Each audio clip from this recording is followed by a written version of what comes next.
Stay keyed up on the next hub as I keep losing you. 3, 2, 1.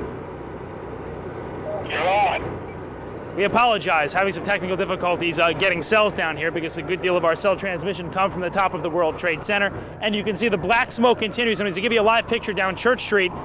Fire crews now walking back toward the scene. We have seen them all morning trying to walk away because what happens is every time a little piece of the building comes down, a huge black cloud comes at us, making it almost impossible to breathe or see anything in front of them. But now, at least for the past couple of minutes, it has been clear from this space back on Chambers in that area. So now they're walking back toward the World Trade Center. And as we keep letting you hear the personal stories, the survivor stories of exactly what happened inside the World Trade Center when that first plane went in, and of course the collapses since then, we're going to bring more of those to you now. Barry Jennings, you were on the 8th floor, you work for the City Housing Department. Explain to me the moment of impact. Well, me and Mr. Hesh, the Corporation Counsel, were on the 23rd floor. I told him we got to get out of here. We started walking down the stairs. We made it to the 8th floor. Big explosion. Blew us back into the 8th floor. And I turned to Hesh. I said, this is it. We're dead. We're not going to make it out of here. I took a fire extinguisher and I bust the window out. That's when this gentleman here heard my cries for help.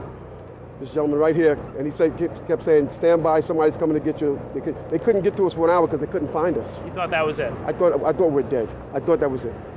I started praying to Allah. I said, that's it. We're gone. It's over. What was it like for you? You were inside there as well. It was pandemonium. I mean, it was something like out of a Bruce Willis Die Hard movie. He was there and he was crying, and there was another gentleman crying and for help. We couldn't get to him. We tried to get through we went through the buildings. We were lost. Both staircases, the backside was completely blown away. There was no way to access us. We couldn't get to him. And finally, one of the fire department teams found him. But we didn't think they were going to make it. Well, certainly you got out. Many others didn't. Of course, we don't have a number right now of fatalities or injuries, but I want to translate a story to you that another man told me. He was near the building. He was on the lobby level, near the shopping area, near the promenade. The elevator doors, he said to me, blew open. And when the doors opened, there was a man on fire inside that elevator. That is the kind of tragedy we are talking about here, and where the World Trade Center once stood here in New York City is no longer, at least not like we knew it. These men just embraced. This man is crying. It has been that traumatic. I don't want to cry in the air, man, but I thought that was it. I thought I was dead. I'm thinking about my sons, my wife. It's too much. And certainly, he echoes the statements of many others. We were speaking with a couple of officials earlier trying to get information. They said, stand back, we lost a bunch of guys today.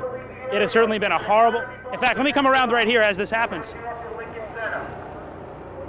They're now clearing the area. Anybody up to Lincoln Center, you have to board the bus. They're trying to evacuate the area because certainly they don't know what's going to happen next. And you can see in this live picture from the corner of Reed and Church, people are wearing face masks. The air is almost unbreathable. And you can feel it in your mouth, and that's what's become so dangerous here, the unknown.